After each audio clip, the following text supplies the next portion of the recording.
The Supreme Court today has amended its previous order on stray dogs. Remember, it's been a very contentious issue. Earlier, the Supreme Court had ruled that all stray dogs in Delhi were to be removed in a matter of months and that they were to be put into shelters outside of the NCR region. However, several people petitioned the Supreme Court. The Chief Justice finally said that they would look into the matter. And today, what has come as a huge relief to many of those activists and stray dog lovers is that the Supreme Court has now changed its order. It has said that MCD can remove dogs, but those dogs, after they are sterilized and vaccinated, must be returned to the neighborhoods that they were in.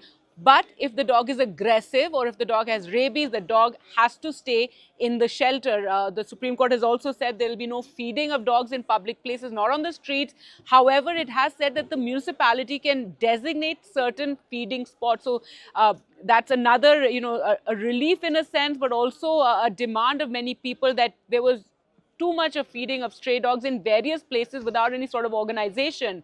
The Supreme Court has also asked union territories and states to now come up with their responses on this issue. And it's not the end of the matter. They are going to come out with some sort of a national policy on stray dogs.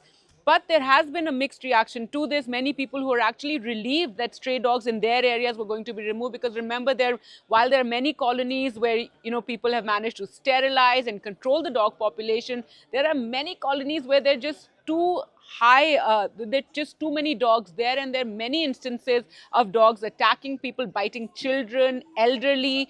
So there's been a huge problem. So there has been some amount of unhappiness there. Also, many have questioned how all this is going to, work on the ground. How is the MCD going to, find out which dogs are rabid, which dogs are aggressive? Do we have enough shelters to put away those dogs? And also, the feeding aspect, how are they going to arrive at where these dogs are going to be fed? So some questions remain, but all in all, a big relief. It does seem to be, a middle path to the earlier order, and also to the way it was on the ground, all this while.